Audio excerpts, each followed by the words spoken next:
सौतेली माँ और बेटी पार्ट 1। एक छोटे से कस्बे में, जहाँ लोग एक दूसरे को अच्छे से जानते थे, दो लोग रहते थे, कमल और सरिता। कमल एक साधारण सा आदमी था, जिसकी पत्नी कुछ साल पहले बीमारी से चल बसी थी।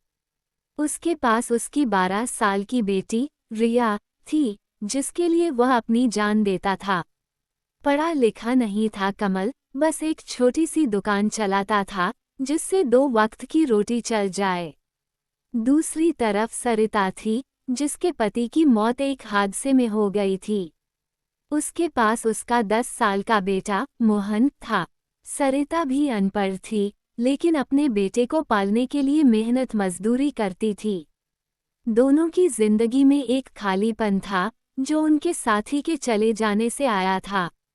एक दिन गांव के मंदिर में पूजा के दौरान उनकी मुलाकात हुई। बातें हुई, दुख साझा हुए, और धीरे धीरे दोनों को लगा कि शायद एक दूसरे का साथ उनकी अधूरी जिंदगी को पूरा कर सकता है। कमल ने सोचा, मेरी रिया को एक माँ की जरूरत है, और मैं अकेले उसे कैसे संभालूंगा। सरिता ने भी मन में ठाना कि मोहन को एक पिता का सहारा मिले, तो उसकी परवरिश बेहतर हो सकेगी। एक सादे से फैसले के साथ दोनों ने शादी करने का मन बना लिया। यह शादी प्यार से ज्यादा जरूरत की थी। कमल का मकसद था अपनी बेटी का ख्याल रखने वाला कोई घर में हो, और सरिता चाहती थी कि उसका बेटा सही राह पर चले। शादी के बाद जब वे एक ही छत के नीचे आए, तो नया परिवार शुरू तो हो गया, लेकिन रिया की नज़रों में एक अजीब सा संकोच था। धीरे धीरे समय अपनी रफ्तार से आगे बढ़ता गया, लेकिन रिया के मन में सरिता और मोहन के लिए जगह बनने का कोई आसार नजर नहीं आ रहा था। वो अपने पापा कमल की इकलौती लाडली थी, उनकी आंखों का तारा और उनके दिल का सबसे कीमती कोना। उसे हर पल ये ख्याल सताता था कि सरिता ने उसकी माँ की जगह छीनने की कोशिश की है, उस माँ की जिसकी यादें अब भी उसके मन में धुंधली लेकिन गहरी बनी हुई थीं। मोहन का तो उसे नाम सुनते ही गुस्सा आता था। उसकी शरारतें, जैसे दरवाजे पर छिपकर उसे डराना, या उसकी किताबें इधर उधर करना, और उसकी बिना रुके की जाने वाली बातें उसे चिढ़ाती थीं। वो उसे देखते ही दूसरी ओर मुंह फेर लेती थी, जैसे उसकी मौजूदगी भी उसे परेशान करती हो। दूसरी ओर सरिता का दिल रिया को अपनाने के लिए बेकरार था। वो हर दिन अपने प्यार और ममता से रिया का मन जीतने की कोशिश करती थी। सुबह सुबह वह जल्दी उठती, रसोई में जाती, और रिया की पसंद का नाश्ता तैयार करती। कभी आलू के पराठे जिनमें मसाला बिल्कुल सही मात्रा में होता, कभी गर्मागर्म पूरियां जिनके साथ उसकी पसंदीदा आलू की सब्जी होती। वो रिया के स्कूल के कपड़े धोती, उन्हें सलीके से तय करती, और यहाँ तक कि उसकी जूतियों को भी चमकाती, ताकि उसे कोई शिकायत न हो।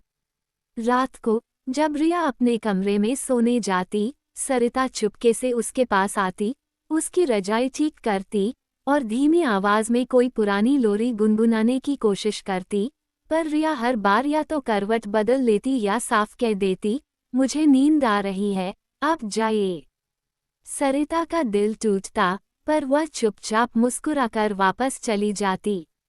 इसके अलावा सरिता ने एक और आदत शुरू कर दी थी। हर शाम जब रिया स्कूल से थककर लौटती, सरिता उसके पास बैठने की कोशिश करती और उसके पैर दबाने लगती। वो एक छोटी सी तश्तरी में तेल ले आती, उसे हल्का गर्म करती, और फिर रिया के पैरों को अपनी गोद में रखकर बड़े प्यार से मालिश करती। पहले दिन जब उसने ऐसा किया, रिया ने झटके से अपने पैर खींच लिए और कहा, यह क्या कर रही हैं आप? मुझे नहीं चाहिए। लेकिन सरिता ने हार नहीं मानी। उसने नर्म स्वर में कहा, बेटी, तू दिन भर भाग दौड़ करती है, थक जाती होगी। बस थोड़ा आराम मिलेगा, आजमा तो देख। अगले दिन फिर वही हुआ। रिया पहले मना करती, पर सरिता जिद करती और आखिरकार रिया चुपचाप पैर आगे कर देती। हर शाम सरिता रिया के पैरों को तेल से दबाती, कभी उसकी एड़ियों को हल्के हाथों से सहलाती, कभी उसके तलवों पर हल्का दबाव डालती, और बीच बीच में कहती, देख, बेटी, तेरे पैर कितने नन्हे हैं, इन्हें थोड़ा प्यार चाहिए। वो अपने हाथों से रिया के पैरों की उंगलियों को धीरे धीरे मसलती और कभी कभी उसकी थकान को दूर करने के लिए पैरों को हल्का सा खींचती। रिया शुरू में तो बेमन से बैठती, पर धीरे धीरे वह चुपचाप ये सब होने देती, हालांकि उसका चेहरा अब भी सख्त रहता। सरिता को लगता कि शायद ये छोटी सी सेवा रिया के मन को नर्म कर देगी, पर रिया की ठंडी चुप्पी उसे हर बार निराश कर जाती। कमल ये सब चुपचाप देखता रहता था।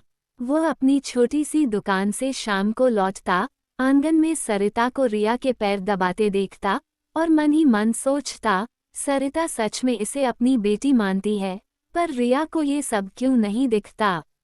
उसे समझ नहीं आता था कि वह इस रिश्ते को कैसे ठीक करे। वो बस इतना चाहता था कि उसकी बेटी खुश रहे, पर सरिता और रिया के बीच की ये दूरी उसे परेशान करती थी। एक शाम, जब सूरज की आखिरी किरणें आंगन में बिखर रही थीं और हल्की ठंडी हवा पेड़ों की पत्तियों को हिला रही थी, सरिता ने रिया के लिए कुछ खास करने का फैसला किया। उसने सोचा कि शायद अपनी भावनाओं को और गहराई से जाहिर करने से रिया का मन बदल जाए। उसने घर के बीचों बीच रखी एक बड़ी पुरानी लकड़ी की कुर्सी को बाहर लाई, वो कुर्सी जो कमल के पिता की थी, जिसकी मजबूत नक्काशी और ऊंचाई अब भी अपनी शान दिखाती थी। उसने उस पर एक साफ नीला कपड़ा बिछाया और आंगन में रख दिया। फिर उसने रिया को आवाज दी, बेटी, जरा यहाँ थोड़ी देर बैठना है। रिया उस वक्त स्कूल से लौटी थी। उसकी वर्दी की स्कर्ट पर धूल के हल्के निशान थे और उसके चेहरे पर थकान के साथ साथ चिढ़न साफ झलक रही थी। उसने सरिता की ओर तिरछी नजर से देखा और कहा, अब क्या है? फिर से कोई ड्रामा? सरिता ने नर्म स्वर में जवाब दिया, बस थोड़ा वक्त दे दे मेरे लिए। रिया ने एक ठंडी सांस ली, अपने कंधे झटके और फिर उस बड़ी कुर्सी पर जा बैठी। कुर्सी इतनी ऊंची थी कि रिया के पैर जमीन से काफी ऊपर लटक रहे थे। वो अपनी बाहों को कुर्सी की बाजुओं पर रखकर बैठ गई। उसकी नजरें नीचे थीं, लेकिन उसका रवैया बता रहा था कि वह इस पल को हल्के में ले रही थी। सरिता ने जमीन पर एक साधारण चटाई बिछाई और रिया के सामने बैठ गई। उसने अपने साथ एक छोटी थाली लाई थी, उसमें एक मिट्टी का दिया, थोड़ा कुमकुम, चंदन का लेप और कुछ गुलाब की पंखुड़ियां थीं। उसने दिया जलाया, जिसकी छोटी लौ हवा में हल्के से हिल रही थी। फिर उसने रिया के पैरों की ओर देखा, जो कुर्सी से लटक रहे थे, अभी भी स्कूल की जूतियों में कैद। सरिता ने आगे बढ़कर रिया की जूतियां उतारी और उन्हें सावधानी से एक तरफ रख दिया। उसने एक गीला कपड़ा लिया और रिया के पैरों को पोंछना शुरू किया, धूल को हल्के हाथों से साफ करते हुए। रिया ने एक पल के लिए अपने पैर खींचने की कोशिश की, लेकिन फिर अचानक कुछ सोचकर रुक गई। उसने अपने होंठ चाटे और एक हल्की, ठंडी मुस्कान के साथ अपने पैरों को सरिता की गोद में रख दिया, लेकिन ये कोई सम्मान का भाव नहीं था। उसने अपने पैर इस तरह से रखे जैसे वह सरिता को नीचा दिखाना चाहती हो। उसके पैर सरिता की गोद में भारी और बेढंगे ढंग से टिके थे, जैसे वह कह रही हो, यहाँ रहो मेरे नीचे। मन ही मन वह सोच रही थी, ये तुम्हारी असली जगह है, मेरे पैरों के नीचे। मेरी माँ की जगह लेने चली थी, अब देखो कहाँ हो तुम। सरिता ने रिया के इस रवैये को नज़रअंदाज करते हुए चंदन का लेप अपने हाथों में लिया और रिया के पैरों पर लगाना शुरू किया। उसने रिया के तलवों को हल्के से सहलाया, उंगलियों पर चंदन की ठंडक फैलाई और फिर कुमकुम से एक छोटा सा निशान बनाया। उसने फूलों की पंखुड़ियां उठाईं और उन्हें रिया के पैरों पर छिड़क दिया, फिर अपना सिर झुकाकर रिया के पैरों को छुआ। उसका माथा रिया के तलवों से टकराया और वह धीमी आवाज में बोली, बेटी, तू मेरे लिए सबसे ऊंची है। तेरे पैरों में मेरी सारी श्रद्धा है। रिया ने सरिता को अपने पैरों पर झुके हुए देखा। उसके मन में एक अजीब सा तिरस्कार उमड़ रहा था। वो अपने पैरों को सरिता की गोद में और जोर से दबा रही थी, जैसे वो उसकी ममता को कुचल देना चाहती हो। वह सोच रही थी, देखो कितना नीचे गिर सकती हो तुम।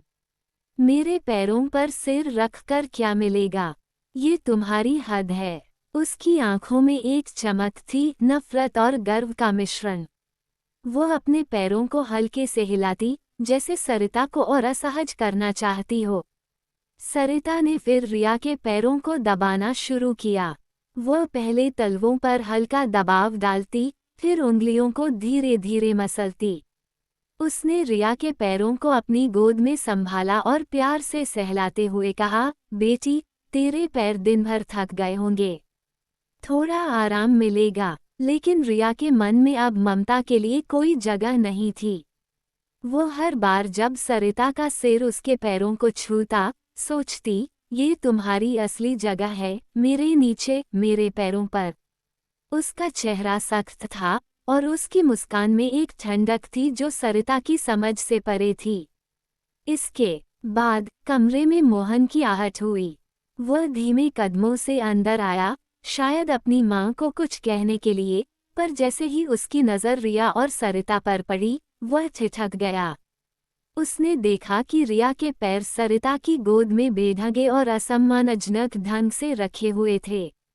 रिया का एक पैर सरिता की जांघ पर दबाव डाल रहा था और दूसरा उसकी गोद में लापरवाही से पड़ा था, जैसे वह सरिता को कोई कीमती चीज न समझकर सिर्फ एक आसन मान रही हो।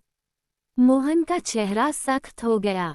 उसकी आंखों में एक गुस्सा और हैरानी का मिश्रण उभरा। उसने आगे बढ़कर कुछ कहने की कोशिश की, माँ, ये क्या? ये ऐसे क्यों?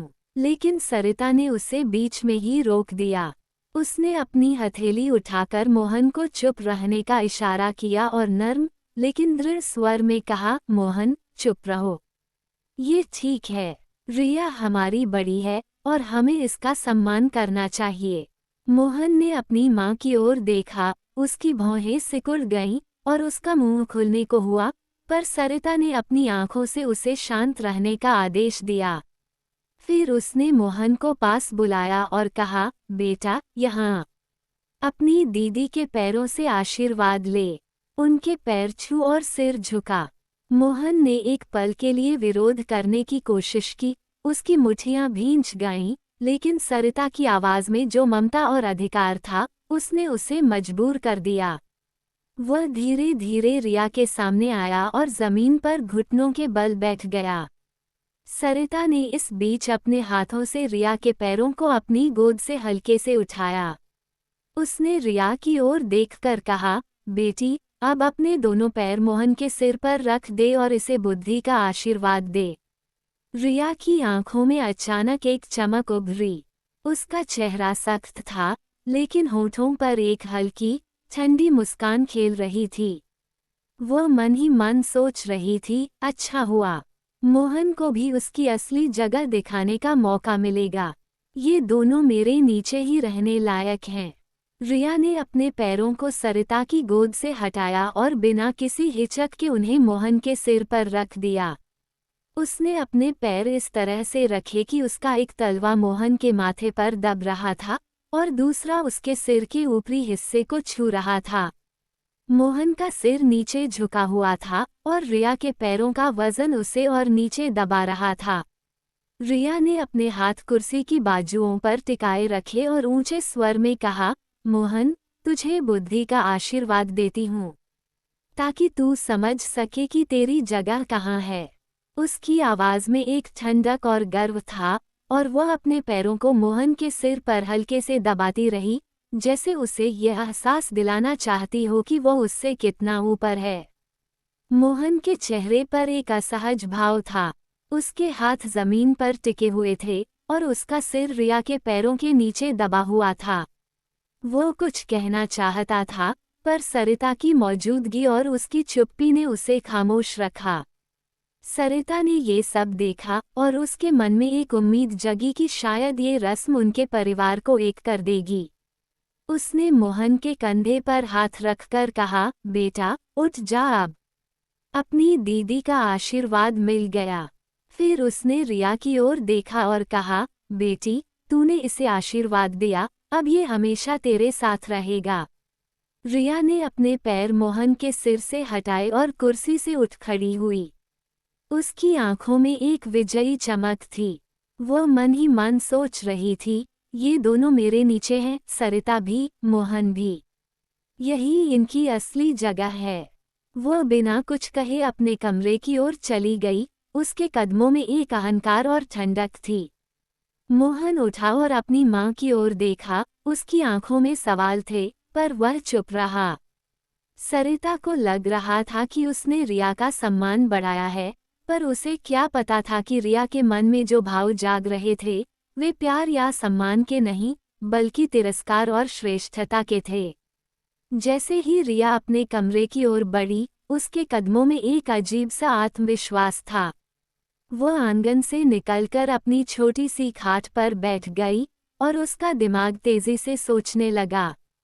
अभी अभी जो कुछ हुआ था, सरिता का उसकी गोद में पैरों के नीचे झुकना, मोहन का उसके पैरों पर सिर रखकर आशीर्वाद मांगना, ये सब उसके मन में एक नई उथल पुथल पैदा कर रहा था।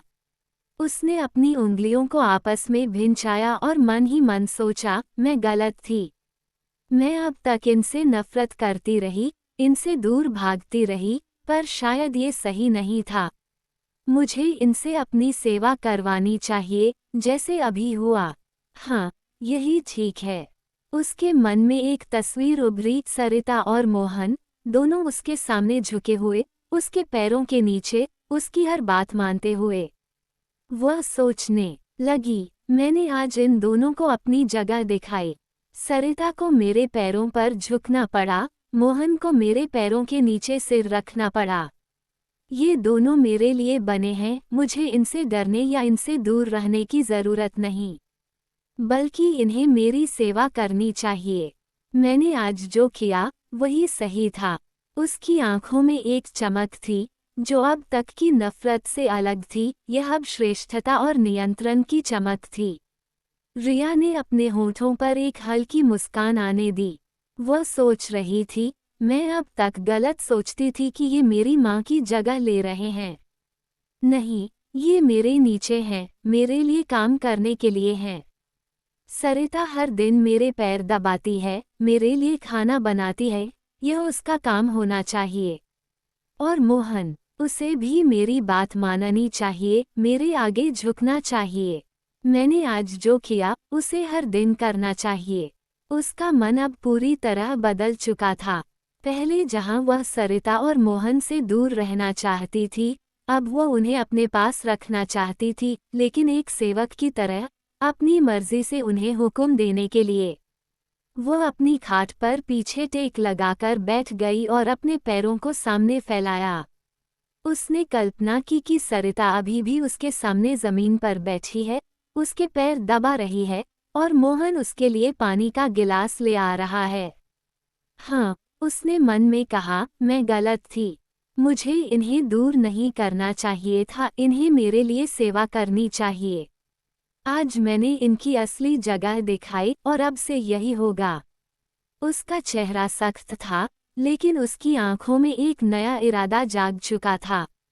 वो अब नफरत से नहीं, बल्कि एक ठंडे आत्मविश्वास से आगे बढ़ने वाली थी, ये सोचकर कि सरिता और मोहन उसकी सेवा के लिए ही हैं। यह नया विचार उसके मन में गहरे तक जड़ें जमा रहा था, और वह तय कर चुकी थी कि अब वह इसी तरह आगे बढ़ेगी।